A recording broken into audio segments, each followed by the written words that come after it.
here's your host, John Chapman.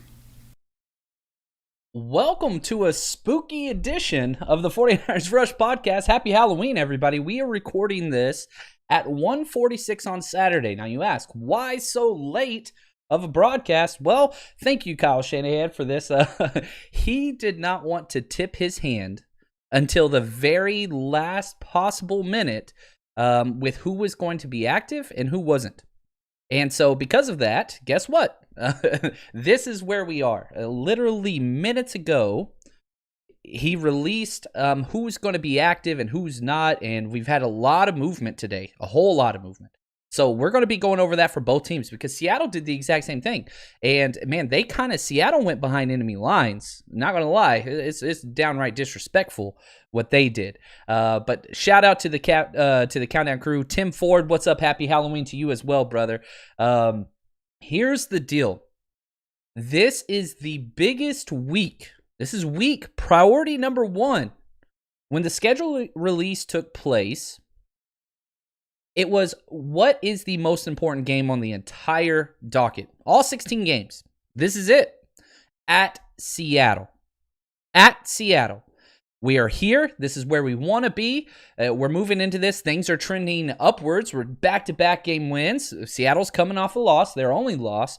So what we're going to be going over, we're going to be covering their offense. We're going to go through a full scouting report of the offense, what they're good at, what they're bad at, defense, what they're good at, bad at, matchups to watch for. Of course, we have our bets of the week as we always do on this episode. And then we're going to finish it up with predictions. We've got clips from lots of different people. Kyle Shanahan will hear from multiple times today, and Fred Warner, because this is the game. This is the game. This is it. You got to love the feeling. Go back to the loss versus Miami, which seems like a decade ago, right? When we were in that situation, it almost seemed like everything was lost. You fast forward, you get a couple wins, you correct some things, you blow out the Patriots on the road. Now the tides have turned. The NFL, they kind of adjust. They get to where they need to be. But let's talk about Seattle. What have they done to get to where they are? They're 5-1 currently. Already had their bye week. And they're the number 2 seed currently in the NFC. Now their wins, we're going to have a lot of common opponents here. Their wins were against the Falcons, the Patriots, who we played, the Cowboys, Dolphins, who we played, and the Vikings. Now, a win in the NFL is value, period. That's all there is. You don't control your schedule. If you win, you win.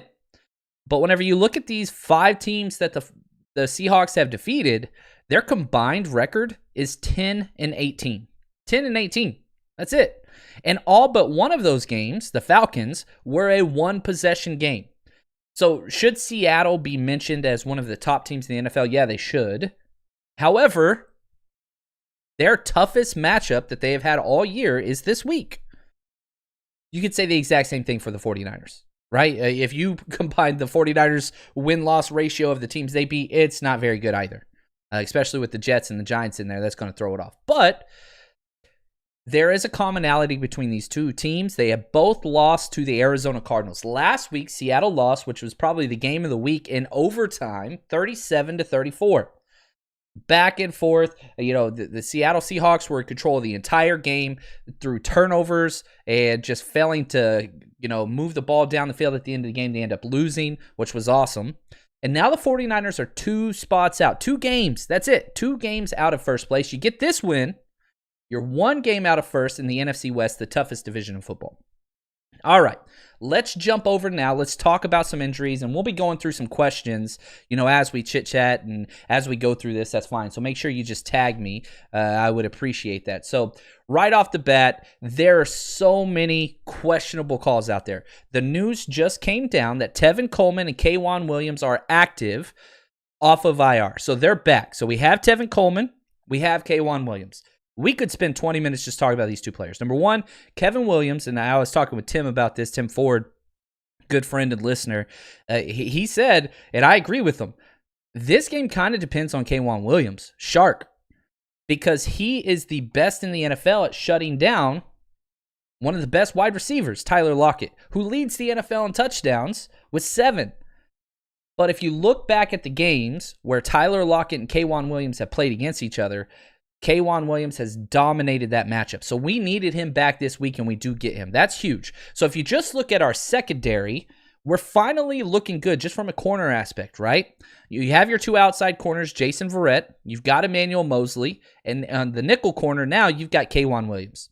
That's great. Those three, no complaints whatsoever. I actually think that's probably going to be our starting three moving into 2021.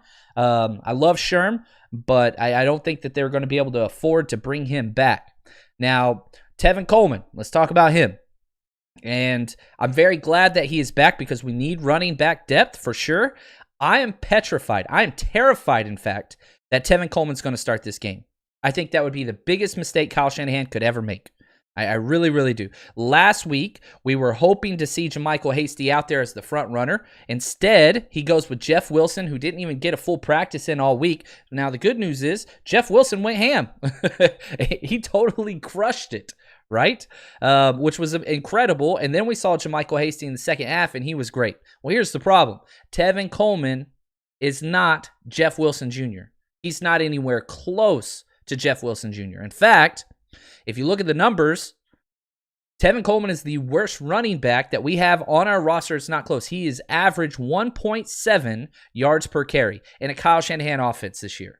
Now you can say, well, he's got a little bit less than 20 carries. That's fine. You want to make that argument? Great.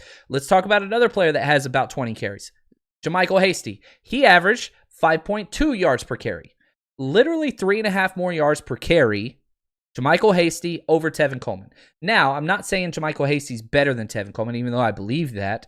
The problem is Tevin Coleman has not practiced. He hasn't practiced. And so I'm pretty sure a lot of my predictions that we're going to get to later in the game, they're a little vague whenever it comes to running back numbers because nobody knows what the hell Kyle Shanahan's going to do. I would not be shocked if Jerick McKinnon starts the first series. I wouldn't be shocked if JaMycal Hasty starts the first series, which he should. I won't be surprised, and I think probably the most likely scenario is Tevin Coleman. So you don't know what you're going to get from the backfield. Kyle Shanahan kind of takes a play out of Bill Belichick's playbook and keep the other team guessing, keep the fans guessing. Nobody knows what's going to happen. We don't know. And that's why he waited until the very last minute to do all these different things. So, great news, we do have K'Wan Williams. More great news, we have running back depth.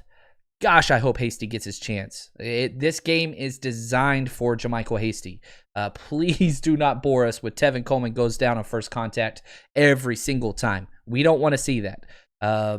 Anyway. All right, moving on. More 49ers news. Doubtful. Quan Alexander got a couple limited practices in, but he is doubtful. I doubt that we see him this week. And to be honest with you, very similar. Quan Alexander is kind of the Tevin Coleman of the defense. Azeez Al-Shahar, he's played incredible. Dre Greenlaw this game, he is the CEO of Seattle. And of course, Fred Warner, the best linebacker in the NFL. Now, out, this just happened. Richie James downgraded to out. Jaquaski Tart downgraded to out. They're not playing. Questionable. Kentavious Street was questionable because he got sick, just got downgraded to doubtful. He's not going to play, so he's going to be out there. And also, Jimmy Ward is also questionable, but I think Jimmy Ward plays. So we talked about the corners. Now let's talk about the safeties. Who the hell is going to be out there? There is no way Robert Saleh is going to keep Jimmy Ward on the sidelines, and I think that's a gigantic mistake this week. Tarvarius Moore flashed, showed everybody how great he was, and one of the most impactful players on the entire team last week, and he's going to go back to the bench, and that breaks my heart. So our starting safeties are probably going to be Jimmy Ward and Marcel Harris. I don't think it should be that way, but that's what's going to happen. It's going to be very problematic if Tarvarius Moore does not get one snap in this game. That is a huge mistake.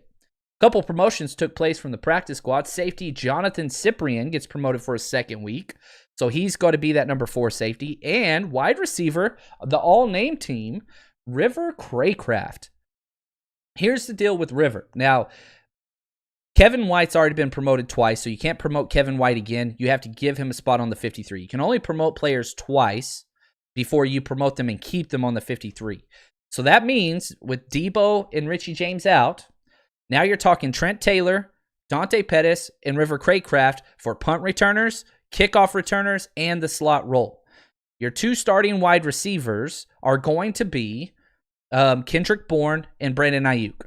So the slot guy is probably going to be Trent Taylor, but don't be shocked if we see some Pettis and if we see some Craycraft. Now also Jordan Reed, the tight end that was supposed to be out for a long time, who splashed early in weeks 1, 2, and 3. He's going to be a game time decision. John Lynch on KNBR earlier this week said, and I quote, "He surprised us. How good he's looked this week. He begged us to get back on the practice field," end quote. That's from John Lynch, the GM. So we still don't know about him, but that is a possibility. I doubt this week will be the week that they do that. I think next week, which is the Thursday game versus the Packers, I think that's when we see him. Jeff Wilson officially placed on IR, which brings our number to 22 players that have been placed on IR during the season, second most in the NFL, only behind the Cowboys. The Cowboys actually have more, which is crazy. You want to get into some more stats that just show, we all know how many injuries the 49ers have had, but Matt Mayoko put this number out. 49ers have played 70 different players so far this season in the 2020 season. We've only gone through 7 games. Last year, through 19 games, 65 different players. We've already played more people than we did on our entire regular season, playoffs, and Super Bowl run last year. Just kind of shows you where we're at. Now, here's the deal for the 49ers. You've got 3 of the toughest matchups all in a row. The 49ers have the Thursday night game. So you're going to play Sunday against the number 2 seed. Then you're going to play Thursday versus the number 1 seed. 4 days rest. Good news is, after that, you get a mini bye. Because you go from playing 3 games, and I think it comes out to 11 days, right? So you play 3 games in 11 days, and now what you're going to do is you're going to play 1 game in 24 days. So the 49ers are about to get healthy. You just got to get through this Sunday-Thursday matchup, which is going to be tough. So again, you got 1 mini bye. So this Thursday is going to suck. Everybody's going to be tired. You're going to have to cram a whole week of preparation into no days off. But then after that, you get all those days. You get that 11-day off. Then you play at the Saints. Then you get 2 weeks off with your actual bye week. So imagine if the 49ers come out of this with 2 wins. If you go 2-1 during this stretch, it's incredible. 1, because you're playing the number 1 seed, number 2 seed, back to back. But that's going to be huge. Now let's shift over. Let's talk about the enemy. I don't even want to. I don't like these guys. Jamal Adams is questionable with a groin. He has got some limited practices in, and he also got sick during this week. Pete Carroll he said, quote, "a big concern," end quote, with the illness. So he truly is a questionable. I think that he's going to play. The reason why the Seattle Seahawks traded a first-round pick for Jamal Adams is for this matchup. You want him against Kittle. That's what they want. So I think he is going to play even though he's questionable. He's going to be out there. He's a game-time decision. Running backs. The Seahawks and the 49ers are basically in the exact same situation whenever it comes to running backs because there's 3 of them injured. Carlos Hyde is doubtful. We talked a little bit of trash about the 49ers this year, but that's okay. He's not going to play. Chris Carson is questionable. He is with his foot decision, he's a true game-time decision. Joe Fan, who used to cover the 49ers, now covers Seattle. He said he is a true coin flip game-time decision. I think he's going to play, at least give it a shot. I doubt he finishes the game. If you've watched any Seahawks games over the past 2 years, Chris Carson goes out there in the first quarter, gets banged up, plays a little bit in the second quarter, doesn't play in the second half. Wash, rinse, repeat. That's what's going to happen. Travis Homer is questionable with the knee. Another game-time decision, but he will play. Which means it's going to be DJ Dallas, the rookie, and Travis Homer. Those are going to be the 2 prominent running backs with a little bit of Chris Carson sprinkled in there. So they're definitely not there. Now, if you look on the defensive side, their number 2 corner, Shaquille Griffin is out. Now, what's crazy is Trey Flowers, who used to be their number 1, he might not even get to start in front of Griffin. We might get to see Lyndon Stevens, who has 7 snaps this year. Undrafted free agent, bounced around with Miami and also with the Seattle Seahawks. I think he's going to be starting outside corner opposite Quentin Dunbar. So it's pretty interesting They're banged up too. Nowhere near the 49ers. No team is. Okay. Another cornerback, Hugo Amadi. He's hamstring. He's doubtful. He's their nickel corner. So they're down their number 2 corner and their nickel corner as well. I don't think he's going to play. He's going to be out. But get this, these dang Seattle Seahawks. I'm so pissed off, and I'm a little more mad at John Lynch than I am Pete Carroll. DJ Reed. He was picked up after we put him on season-ending IR. We tried to clear him through waivers, then bring him back. Seattle Seahawks picked him up. He just got activated moments ago. He's got to get his first start, his first playing time with the freaking Seattle Seahawks against the 49ers, and it makes me sick to my stomach. We're at week 8. We could have had this guy. We definitely could have used him. I'm really upset that we developed him and let him go and allowed the Seattle Seahawks to swoop in and get him. I hate it. It bothers me. Pisses me off. Defensive end, Benson Mayoya. Can't say that last name. He's questionable with an ankle. Safety Ryan Neal, questionable with a hamstring. Mike Uapati, another 49ers legend, doubtful with his back. Jordan Simmons will start at left guard. So, man, you've got injuries all over the place. And the whole NFL kind of replicates this. But whenever you step back and you say, all right, who has the advantage, who has the disadvantage, all those things, it's so equal across the board. Tyson, you asked this question. If Jamal Adams plays, how much of an impact does he make on the game? A lot. Now, the question is, how healthy is he? One, he had the groin. Okay, so his sprinting has not been up to speed. And 2, he's been sick this week. So he's not going to be in the best game shape. There's no doubt about that. So the idea of Jamal Adams being out there and blitzing and manning up George Kittle and all those things, I hope they do that, because if he's not 100%, George Kittle will eat his lunch, period. But he is a huge playmaker. He's safety 1. He's the best safety in the NFL. I think you could say Derwin James, but Derwin James hasn't played in 2 years, so I think you have to go Jamal Adams. Again, they traded a first plus for him for this reason. So you've kind of got to go, you've got to make something happen here. From Scott, are you buying the rumor the Seahawks are all in this year and picking up Gilmore from the Pats? It would make sense for them, but gosh, Stephon Gilmore is bad this year. I don't know what happened. Again, you can talk about he got COVID, okay? Same thing with Cam Newton. Neither one of those 2 players have looked good since COVID. You talk about whatever else you want. Gilmore got his lunch ate from the 49ers. They tried manning him up one-on-one with George Kittle, and George Kittle just ghosted him, made him look bad. So if they want to trade and go get Gilmore, that's fine. What he has put out there this year on film is bad. He's not even the best corner. They're talking about benching him already in New England. So that's how bad it is. So yeah, Seahawks, they want to go pay up and spend all their capital. That nobody in our division has picks anymore. They've given them all away. 49ers still have most of their picks, so we'll have to see what happens there. But Seattle can't draft anyway. So from a Seattle standpoint, it might make sense. But corner is not a weakness for them whenever everybody's healthy. They have 2 great outside corners. One of them should be a felon, but that's okay. I digress. Now, the history of the matchup with the 49ers and the Seahawks is interesting, because Seattle leads this division. They went on that tear, during the horrible 49ers years with Chip Kelly and Tom Sula and all those things. They went on a tear. Seattle leads the series 26-17, one of the most lopsided series the 49ers have with anybody. So they have that. Now, the 49ers have won 2 of the last 3 games, and there's just something that happens where every single time these 2 teams play each other, it's super close. Here's the head coach himself, Kyle Shanahan, talking about why the games are always so close between the 49ers and Seahawks. Yeah, I mean, I'm sure we'll mention him more to him. I didn't talk to him today about the Seahawks, but I'll start doing that on Wednesday when they get here. I mean, our guys, they're very familiar with that. I mean, most people in the league know that.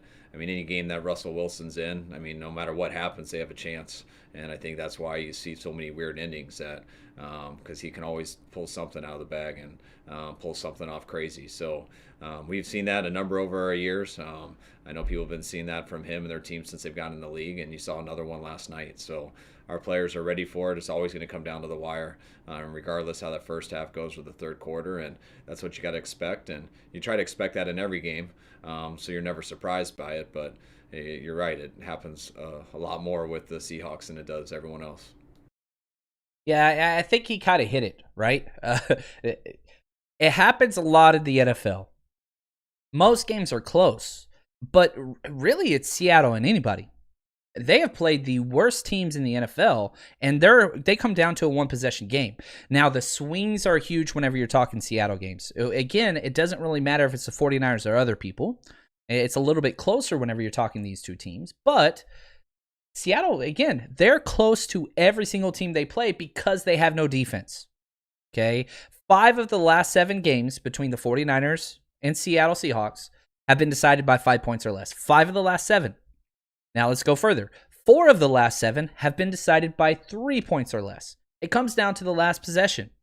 That is the entire design of Pete Carroll and Russell Wilson. Keep the game close, then turn Russell Wilson loose and allow them to do what it is that they want to do. So let's go into now. Let's jump into some defensive strengths. Again, we're going behind enemy lines. What is the Seattle defense good at, and what are they bad at? They're not good at a lot of things. They're one of the worst in the NFL, but the one thing that they are good at is turnovers. They're first in the NFL. They have forced the most turnovers of any defense. They have 12 already. Also, they're 7th in yards per carry, so they're pretty good against the rush. Poona Ford, defensive tackle, undrafted free agent. I really like that kid's tape. He just was super short and kind of stocky, and so people didn't like him. He didn't get drafted. He's one of the best run-stuffing defensive tackles in the NFL. So they're 7th in stopping the run, 4.1 yards per carry. So that's it. After that, everything else is at the bottom. And whenever I say bottom, I mean bottom. So out of 32 teams in the NFL, the Seattle Seahawks defense is so bad. How bad is it, John? It's the worst. It's the absolute worst. 32nd dead last in first downs. So they allow 287 first downs. And remember, they've only played 6 games. Okay? 32nd in total yards allowed. The defense averages 479 yards allowed per game. They're giving up almost 1,000 yards per game. 32nd in pass yards allowed, 368 per game. 28th in yards per pass. They allow 7.5 yards per pass attempt. 25th in the NFL in third down percentage, 48.8. That's pretty bad. That's super bad. 24th in points allowed, 28.6 points per game. They're allowing teams to score against them. Every team that has played the Seattle Seahawks has scored over 23 points. Every single team. And they played against some really bad teams. Doesn't matter. This defense can't stop people. They have only forced 4 punts all season. That's it. The Seahawks, 4 punts out of 6 games. It's bad. They only have 9 sacks on the year and 1 quarterback hit. They didn't have 1 against the Cardinals. So I understand that the 49ers are frustrated with our pass rush, the 49ers pass rush, because we saw what it could be, right? And when we saw what it could be in 2019 and it didn't return in 2020, it's frustrating because you know what it could be, and then it was gone, injuries, whatever else. They're way worse. they're so bad. Not 1 quarterback hit versus Kyler Murray. Not 1. And Arizona has a very poor offensive line. So that's their defense, and really the strength of their defense, and why, I call this game the number 1 most important game for the 49ers as the schedule was announced, is this. Very simple. The 12th man is a big deal. The crowd is a big deal there. But guess what? Because of COVID, there's no fans. There's nothing there. So because of that, that makes it even harder on their defense, which they rely on, or, not being able to get the right audibles, the calls, the opposing offenses rushing to the line, all those different things. Well, that's not going to happen. So, that's another thing that they have missed and they won't have. It's another benefit to the offense. The 49ers offense should eat all day. They might not be able to run the ball 30 plus times like you want to do, but it doesn't matter. You'll be able to throw the ball just fine.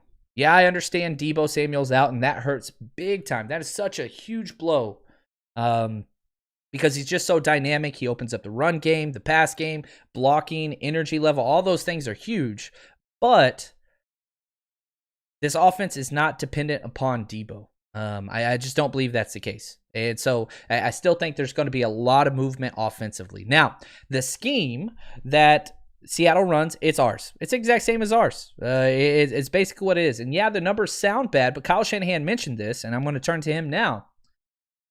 Tell us about the Seattle defense in light of all these terrible numbers and how they're dead last in so many categories. Here's what Kyle Shanahan had to say. A lot of yards. I know their numbers are real bad, but the numbers don't tell the whole story. I mean, the way their offense is playing as good as an offense I've seen. Putting up the points they're putting up the yards. Whenever you do have an offense playing like that, usually the opposing offense is trying to play a lot of catch up and stuff, and they're doing a lot of aggressive things, and they've given up some explosives, which gets the yards going. But they're still third in the league in turnovers, which means they cause a lot of problems. They haven't had all their players out there, which I know that'll help when they get them back, and I'm fully expecting them to get those guys back this week. But I see some good players. I know we know how good their coaches are. I just think that's how it's gone a little bit with the balance of their games, but they're playing good enough to win, and that's why they've only lost one, and I don't think the numbers tell the whole story. Yeah, I think they kind of designed their team just to be out there defensively and try to get turnovers. That's really all they care about. Their entire mindset is this: if we force 2 to 3 turnovers, we win the game because our offense scores so many points. So we just have to stop them with turnovers just a few times. That's it. Now, their blitzing tendencies, they're weird as hell, okay? They blitz the Cardinals 4 times, Vikings 13 times, Dolphins 6, Cowboys 23. So they're all over the place. If you look back to the 49ers 2 times that they played the Seattle Seahawks last year, it was kind of Dr. Jekyll, Mr. Hyde. In Week 10, they blitzed Jimmy Garoppolo 17 times. In Week 17, they blitzed him 3 times. I don't know. I feel like other teams have shown you need to blitz the 49ers, but with the past 2 games, now this is key. Will Kyle Shanahan continue this quick, up-tempo pace of getting the ball out 2.5 seconds or less? If you do that, the 49ers can win every single game. There's no doubt about that. The offense works. This defense is not one that's going to put a lot of pressure, so you could do a little bit more play action, 7-step drop back, delayed, try to take deep shots. That is an option that is there, but we'll have to see what happens. We'll have to see what the game plan is. Obviously, you want to establish the run. You can run against this team, but probably not with Tevin Coleman. I'm going to warn you guys, for those of you that follow me on Twitter during the games, you're going to get some 4-letter words if Tevin Coleman trots out there with the first series. Now, hopefully, I'm wrong, and JaMychal Hasty is the guy. Or, let's say they do put out Tevin Coleman. He is successful. He doesn't go out there with that 2 yards per carry crap. He actually can break some tackles. I don't know. I'm skeptical, but I want to be wrong. Anyway. Players to watch out for on this defense, man, it's so funny because they're built so similar on offense and defense. They have some superstars, and then they just got a bunch of guys that they just kind of throw together. So players to watch out for, their safeties are phenomenal. Absolutely insanity. You got Jamal Adams, if he plays, and Quandre Diggs. Quandre Diggs has 2 interceptions and 1 pass breakup. He hasn't even allowed a touchdown. Then you look at their linebackers. Excellent linebackers. Bobby Wagner, we all know.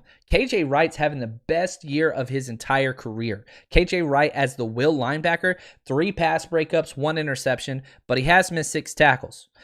First round pick they spent on Jordan Brooks, linebacker out of TCU. We might see him much more this week because their nickel corners are all banged up.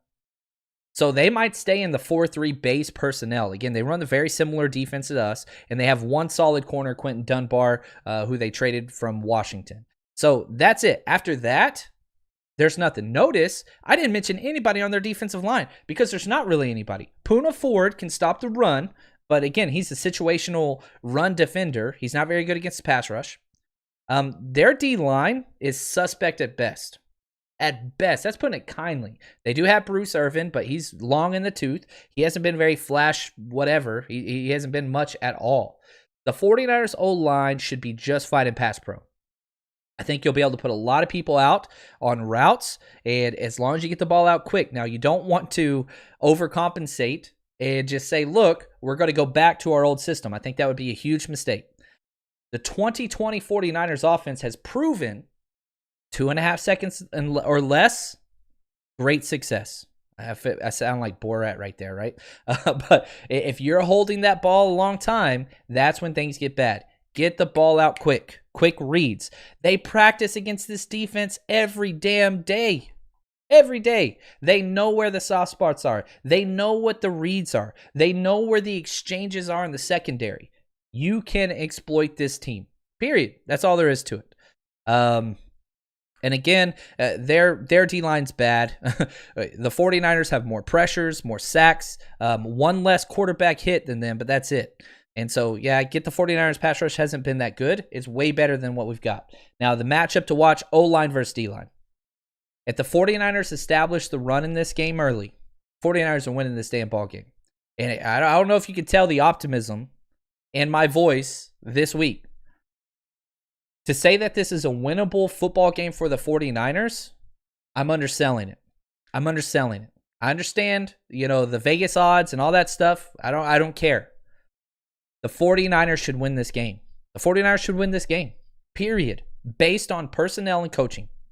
Russell Wilson, I get it. MVP, incredible. Their team isn't good. They don't have a good team. They really, really don't. They've got a MVP caliber quarterback and a couple studs, but this is not how you build teams to win the game. Now, it is a division rivalry, and I do think it's going to be close. Now, let's jump over. Let's go to the other side. Let's talk about that damn offense for the Seattle Seahawks, which is insanity. It's good. Russell Wilson, really, really good. All right, here's Coach Kyle Shanahan talking about Russell Wilson. Yes, definitely. Russell's always been the man. And you can't take anything away from their philosophy and how they've done it. They keep it close till the fourth, and then Russell kind of takes over, and that's why they're hard to beat. And still similar to that, but they've been coming out right away and getting after people and throwing just a little bit more than usual. They still have a run that's the same. It's something that you got to respect, that they can get after you with, like they have to teams over the years. But Russell in the fourth quarter over the years is looking like that throughout all four quarters, and not just by how he plays, but the style, kind of letting it go, and the way they're calling plays. And they got receivers and tight ends playing at a very high level too with Russell, so you can understand why they're doing it. And he's right.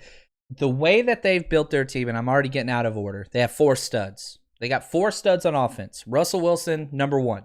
Number 2, Dwayne Brown, their left tackle. And then they got 2 elite wide receivers, DK Metcalf and Tyler Lockett.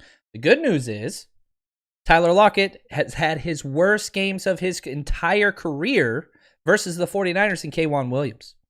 Now, I saw the question on here, and I think it was from Nick. Can our defense keep us in this game versus the Seahawks? I appreciate that. And I like the emoji use always, Nick. Strong emoji game. Yes, the 49ers defense is good. We've had one terrible game. That was against the Dolphins when we had our 5th quarter back in there and it just got exploited. But if you look at all across the board, we allow the 49ers the 4th fewest passing yards, the 3rd fewest passing touchdowns, the lowest rushing touchdowns in the NFL. Our defense is top 5 in almost every single category that is out there. Our defense is good enough to stop them 100%. There's no doubt about that. Now, are they going to get their points? Yeah. This is the 2nd highest over-under this week of any slate of game. There's going to be points. There's points every single game. Again, going back to what I said earlier, every single team has scored over 23 points versus this team. The 49ers will do that as well. There's no doubt about that. So let's just talk some numbers with what they do on offense. This is the Seattle offense. Most points scored. They're averaging 33.8 points per game. That's stupid. One of the most prolific offenses ever in the history of the NFL through 6 games. Because, again, they had their bye week. First in yards, 425 yards per game. First in passing touchdowns, 22. Golly. Second in passing yards, Second in yards per run, 5.3. Third in yards per pass, 7.5. Fourth in first downs. Fifth in fourth down percentage. They're 5 of 6 on fourth downs. Sixth in fewest fumbles. They've only lost 1 fumble. Now, let's go to the other side because they're not good at everything. They're horrible on third down, which is crazy when you look at Russell Wilson's career. They're 31st. They're second to last. Even though they're the best offense, they don't have a lot of third downs. But they have a 33.9 third down percentage. That's it. I mean, these guys are slinging the ball deep, nonstop. They're 23rd with rush touchdowns. They only have 5. 19th with interceptions, 6 interceptions, and 17 sacks allowed. So the scheme that they run, and this, we're going to go to Fred Warner here, linebacker 1, because they've changed a lot of their tendencies, which we're going to talk about after Fred kind of talks through the Seattle defense or offense. Sorry. I mean, they're one of the best offenses in the league. You got Russ, who's obviously had an MVP season thus far. So we're obviously gonna have to try and eliminate the explosive plays because that's what their bread and butter has been so far. And it's gonna be difficult. They have some great weapons. I think DK. One of the best in the league right now, and taking that next step in his second year. Lockett's been doing what he's been doing for a long time, and having a tough run game. I know some of the guys are probably a little banged up, but even still, they're an aggressive team, and so our hands are going to be full come Sunday. To say that they're aggressive is an understatement. They chunk the ball deep. And we've always known Pete Carroll and Russell Wilson to just run the ball. If they just run the ball like crazy, turn Russell Wilson loose in the fourth quarter. They have abandoned that game plan, okay? So you look at tendencies, they have one of the least run-to-pass ratios in the NFL. They've been one of the most run-heavy teams. They're in the top 5 in rush attempts every single year. Not this year. Their run-pass ratio, they've attempted 124 run plays and 181 pass plays. They're a 68% pass team. That has never happened. They've always been close to 50-50. So what does that mean? They're changing the way that they are playing, and it's problematic. Now, without all their running backs this week, or even if they do sit up, they're banged up, expect them to throw the ball 45, 50 times. That shouldn't change what the 49ers do on offense. Don't play their game. Don't do that. You're going to get your passing yards. Stay on pace with what you are. Now, I don't think there's any chance the 49ers get 30 rush attempts this week. 27 should be the key number. I think that's huge. Fred Warner talked about how much they like to throw the ball deep. He's not lying. 15 completed passes of 20 yards deeper or more. So the ball travels 20 yards or more. They completed 15 out of 29. 9 touchdowns, 1 interceptions on deep balls. They chunk it. We're going to see that a lot. That's why I want Tarvarius Moore back there, because of his range, height, and speed is better than Jimmy Ward and all three. It's a game for Tarvarius Moore. Please, God, let him play. Let him play. I love the 49ers coaching staff. I do feel like personnel is one of the areas that perhaps they are subpar at. They want to stay with the name instead of who is earning it. Jimmy Ward's had his worst year ever as a pro, coming off an injury. Now, maybe that can change. Maybe he comes back to 2019 form, which he was great in. Tarvarius Moore, better. And again, limited sample size. Tarvarius Moore so far has been better than Jimmy Ward was in 2019. I've said it. The reason why Moore hasn't gotten playing time is so many mistakes. We haven't seen those. He hasn't had those. Please, gosh, get him in there. The personnel. Tevin Coleman shouldn't start. Jimmy Ward shouldn't start. Quan Alexander shouldn't start. I know we're paying them. I know that they've had great starts.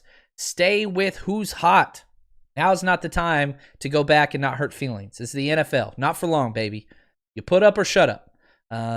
I know we're not going to make those adjustments, but we should. Anyway, players to watch out for. We already talked about it. You've got Russell Wilson, Dwayne Brown, DK Metcalf, and Tyler Lockett. Outside of that, there is nothing. There is nothing on this offense. Chris Carson's all right. Chris Carson's good, but he's hurt and he fumbles all the damn time. You're never going to find him towards the top of any type of statistical category, yards per carry, broken tackles, any of those things, because his efficiency isn't there. He's hurt all the time, as I said, and he fumbles too much. Now, what do we do with DK Metcalf? Because he's a problem. He's a problem. Here we go. Here's Kyle Shanahan on DK. And they even asked him, leading into this question, what was your scouting report on DK Metcalf going into the draft? I mean, you could see how big he was, how he ran, had the ability to do everything. In his offense a little bit, they didn't, he's kind of stayed at one spot. He didn't get to do as much routes as he's doing now, so you couldn't see all of that. And he had some bad luck with some injuries, which, I think made some people worried. But everyone sees now. He's as good as there gets right now, and he's been healthy, plays hard, and he's got a big future. Wish he wasn't in our division. Yeah, I wish he wasn't in our division either. I still think, given if you know everything that you knew then going into the draft that you know now, Kyle Shanahan still picks Debo over DK Metcalf. And I think it's okay. You could probably make the statement DK Metcalf might be a better pure wide receiver than Debo. I think that argument could be made. But as far as a wide receiver in Kyle Shanahan's offense, it's Debo, 100%. Debo can't do the thing. I'm sorry, DK can't do the things Debo does for us. It just wouldn't work. It just wouldn't work. Not trying to say anything negative against DK. He's incredible. But this is going to be my matchup to watch.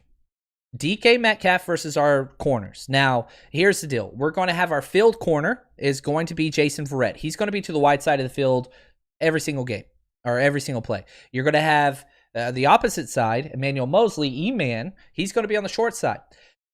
Last year, Seattle Seahawks loved that matchup, and they targeted DK Metcalf versus Mosley over and over and over again, and it was a perfect back-and-forth battle. I went back and watched the games. Here's the deal. DK Metcalf beat him on the comeback routes and outs. That's what our defense gives up, right? Deep comebacks and out routes. We suck at those. However, a lot of people forget, Drake Greenlaw had the play to win the game in week 17 right on the 1-inch line. That was incredible. But on that same drive, it was a little post route to DK Metcalf, and Emmanuel Mosley knocked the ball away and saved a touchdown. That would have been the game. So Mosley had some very positive plays versus DK Metcalf, and it was back and forth. And I think it's going to be that again. I'm really not worried about Jason Verrett versus anybody. But DK Metcalf versus Mosley, and then the other matchup, K'Wan Williams versus Tyler Lockett. I don't think the advantage goes to the Seattle Seahawks on either one of those. I really, really don't. They're going to have some big plays. But, yeah, you got to do what you got to do. Now, players to exploit, their offensive line is trash outside of Dwayne Brown. Their right tackle, Brandon Shell, 14 pressures allowed, 4 penalties. Their guard, Damian Lewis, 6 penalties. The trenches, the 49ers have the advantage on both sides of the ball, and it's not close. This is classic. How do you build your roster? What does it take for a winning football team? Because the 49ers mindset is we build it through scheme, offense, and defensive line. Seattle's entire thing is we build it through skill positions and quarterback, right? Russell Wilson covers up a whole bunch of things. They have great wide receivers. They have some of the best safeties, and they have a quarterback. They don't care about the offensive line. They don't care. And so it's interesting just the way these two teams are so diametrically opposed to where the talent, payroll, draft picks should be invested. And so we'll see. Is it one on the outside, or is it one in the trenches? And Kyle Shanahan has to determine this by his play calling. Don't play their game. Don't play their game. Now, we're going to get into some Vegas lines and bets of the weeks, but I'm behind on questions, and I apologize. I appreciate everybody being with us today, but after, I think, 200, I can only look back over 200 comments, so they're flying off the screen, so I apologize about that. From Blue Panda, hey, do you think we can still win if we have a slow start? Yes. Seattle's gets out to fast starts, and they have allowed everybody to come back. You just have to stay with your game plan. You are never out of the running game. I don't care if the 49ers are down 14 points in the third quarter. Run the damn. I don't care if you're down 14 points in the fourth quarter. Run the damn ball. Do not get into one of those games where you're throwing it 20 plus times in a row. That's not to our advantage. It goes against every single thing that the 49ers have built, and it takes Jimmy Garoppolo out of his wheelhouse. You don't want that guy being somebody that's going to throw it 50 times. It doesn't help. It really doesn't help. From Kimbrough, what are the odds Seattle's Diggs gets involved in another dice game? It is unavailable for the game.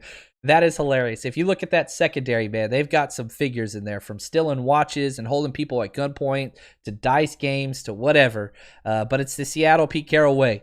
You find somebody that has questionable morals, he loves them. It's just who they are. From Mr. Sanders, how are we going to catch the little man? What's the plan? I'm pretty sure you're talking about Russell Wilson, but Tyler Lockett's another little guy. I think that we kind of have shown what we need to do, and I'm going to my favorite player on the defense. CEO of Seattle, Dre Greenlaw. Big play, Dre. This guy is built for Seattle. He had his best 2 games of the entire 2019 rookie campaign, which he was an all-pro, rookie all-pro linebacker. We're versus Seattle. I just tweeted out, all the plays that he made in those 2 games and overtime. He should have won both games for us. You remember he had the interception in overtime and the incredible return where he returned it like 40-plus yards, and then we missed the McLaughlin field goal, 47 yards that didn't even get to the back of the end zone line, but whatever. Dre Greenlaw gave us the chance to win both games. The only people that are going to stop Dre Greenlaw is our coaching staff. If you reinsert, oh my gosh, I think this game is for the 49ers. The only way they lose it is personnel choices. If we start Tevin Coleman, if we start Quan Alexander, if we start Jimmy Ward, we do those things, what are you doing? You're taking your youth, your excitement, your playmaking ability off the field. And they're showing they can have it, and you're implementing people that make mistakes. Get me fired up. But yeah, I think Dre Greenlaw is the answer. Our defensive line is not going to be getting a lot of pressure, so just understand. Russell Wilson's going to be dancing around. That's going to happen. Now, you do need to limit his scrambling on run design plays. That's key. Okay, I think our defensive line can do that. I really, really do. Cam Newton, they had Cam Newton to practice all last week leading up to Cam Newton. They did a relatively good job. Now, Cam looked awful and kind of got out of the game plan, but no, that can happen. I really think you can stop this. They're going to put up points. That's okay. I don't mind. But go out there and make your plays. Let's see here. Niner drag. Can the Niners gamble with linebackers and spy Wilson escaping the pocket of the middle? Yeah, you have to. And I want it to be the will linebacker. I want it to be Dre Greenlaw. You've got to keep Fred Warner in coverage. He has continued to prove that he's basically a cornerback / linebacker / whatever. I want Dre Greenlaw and Azeez Al-Shahar as my spies. Or ideally, put in Marcel Harris, who's probably going to start. I think he could be a spy as well. Allow those hyper-athletic guys, because here's the deal with Russell Wilson. We all know what he wants to do. He wants to try to get people overcommitted, then cut back inside and slide. He doesn't want to get hit. Well, guess what? Dre Greenlaw wants to hit. Marcel Harris wants to hit. Azeez wants to hit. Get those guys against him to where he's going to slide early. I think that's what we got to do. And so I think it's going to happen. I'm really not worried. It's weird to say I'm not worried about the rushing from Russell Wilson. He doesn't like to do it until the fourth quarter anyway. What I'm worried about is big plays, which they're going to get, but I'm worried about big plays, and I'm worried about the 49ers getting out of their bubble. This is the 49ers game to win. This is the 49ers game to lose. It's not in their hands. It's not. I understand how they're the number 2 seed and records and whatever else. I don't care. The 49ers are beat to build this team. That's all there is.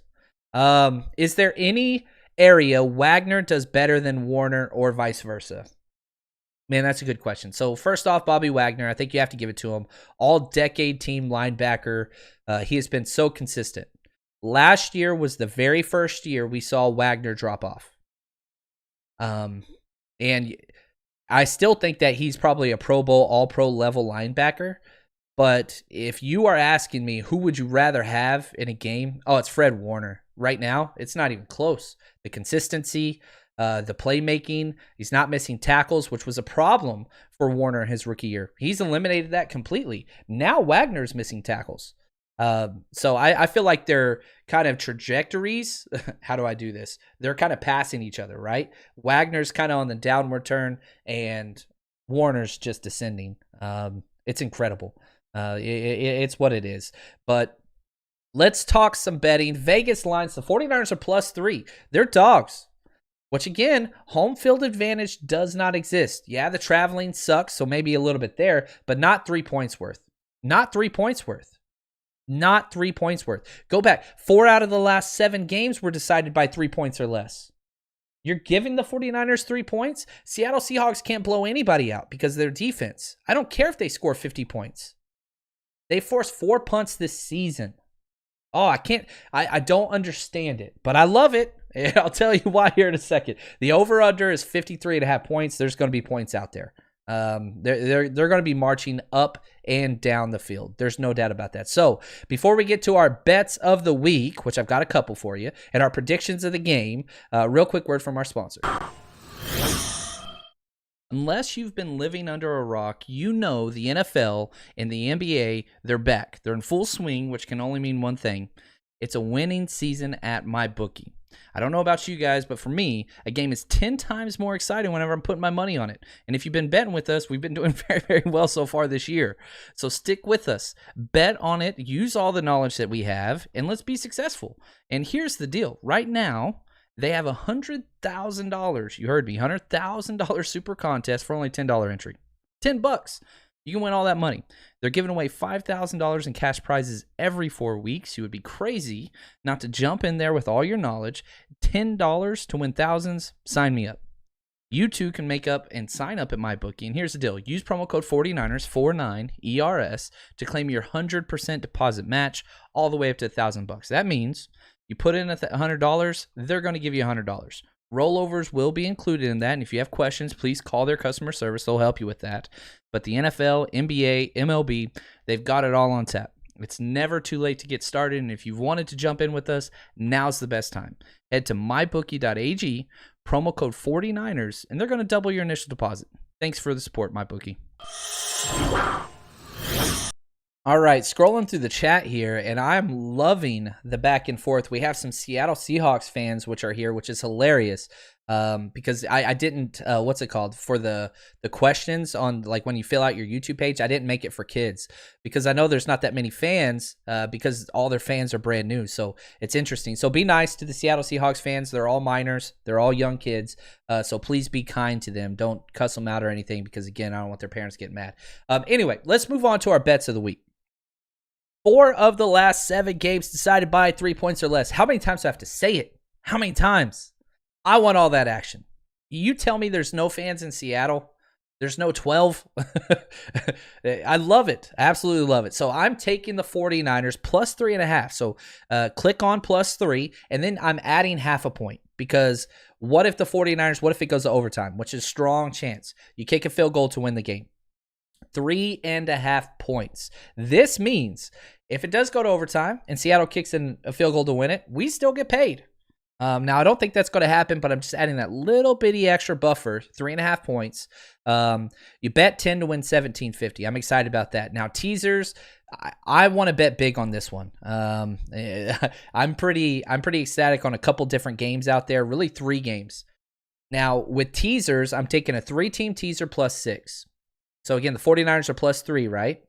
So this +6 teaser now puts the 49ers at +9. So the 49ers +9 versus Seattle. The Eagles -5. This is the one question mark I have versus the Cowboys. Because here's the deal. The Cowboys are done. D-U-N. Done.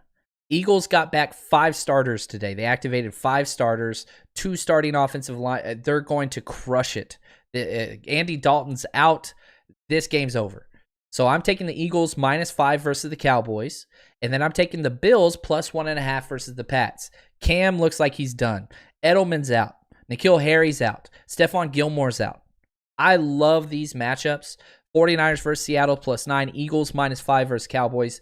Bills +1.5 versus the Patriots. Bet 10 to win 25. But I'm telling you, I'm putting down a little bit more than that. So take what you want about that. But that's what we got. Those are our bets of the week. Hopefully you bet with us. Head over to my bookie. Use promo code 49ers, 49ERS. Double your initial deposit.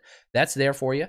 All right, let's do this. Let's get to our predictions and keys to the game. I freaking love this. Here we go. Dre Greenlaw he's everything. He will be in charge of Russell Wilson. Look at number 5'7" out there. He is the comfort blanket that will limit Russell Wilson's big plays. Now, not through the air, but through running. You force this team, which I don't think Seattle's going to be able to run the ball. I really, really don't. You're going to force him to throw the ball 50-plus times, which Russell Wilson doesn't mind, but you're going to get turnovers when you do that. One of the key stats of the game, limit Russell Wilson to 45 yards rushing or less. That's huge. That's a key stat. The 49ers defense needs one of two things, okay? And you can mix and match these. 2 turnovers, 4 punts, okay? So what does that mean? You need 2 turnovers or 4 punts. So let's say you get 1 turnover and 2 punts, you're going to win that game. Because I just don't find a way for the Seattle defense to stop the 49ers that many times. Jimmy G's going to have an interception or a fumble or something at some point. It's Seattle. It's what their entire defense is designed to do. Their linebackers are the ones that scare me the most because of how they drop in coverages. That's my main concern for Jimmy Garoppolo. But again, if the 49ers defense gets 2 turnovers or 4 punts, I think we win this game. Also, Hasty needs to start. Gosh, man, I wish I could freaking call Shanahan. He wouldn't listen to me. He's smarter than me anyway. Hasty should start. Now, let's say Tevin Coleman gets to start. Everybody's pissed off, whatever else. I don't want us to be in a big hole just because our running game can't get going because of Tevin Coleman. Again, 1.7 yards per carry. 27 rush attempts is the magic number this week. Usually it's 30 or above, but 27. You're going to have to throw the ball some, but don't get over-eager in the passing game.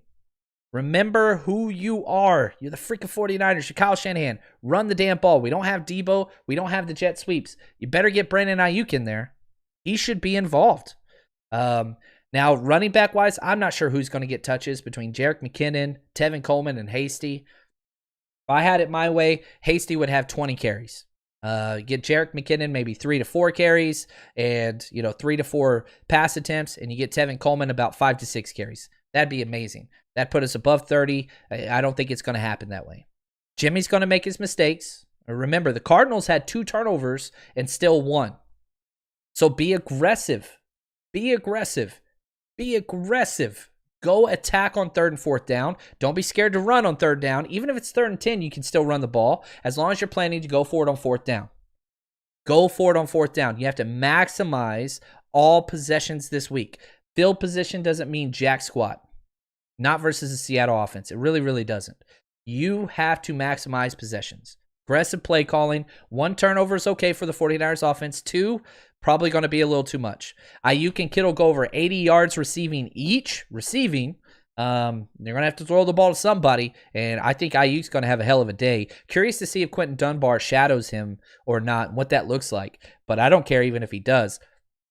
Ayuk's route running has been incredible. Here we go. It's going to come down, as it always does, to the very last possession of the game. That's why I like the spread of 3.5 points. The 49ers win with a game-winning drive. Jimmy Garoppolo gets a touchdown to win the game. Touchdown to win the game. 49ers win. They come out on top, 31-27. And I hate to say this, and it's going to come back and bite me. I don't care. I feel pretty damn confident about this game. Much more confident than I have in a long time this season. I feel extremely confident about this game. The 49ers get a statement win, and the whole world's watching. And you prove to everybody, we freaking belong at the top. Don't care about injuries. Don't care about IR. The 49ers are the better team here. The 49ers have the better coaching staff here. They have better everything here except Russell Wilson. I think all those other things are enough to come over the top. So 49ers win 31-27. Thank you for joining us. We will be going live as soon as the game ends. road games have just been a mess for Kyle Shanahan press conferences, so I'm not going to wait anymore. So when the game's over, I'm going to finish up my notes, and within probably 5 to 10 minutes, we will be active. We'll be going live here on YouTube and Periscope and Twitter. Want to say thank you, and as always, stay strong, faithful.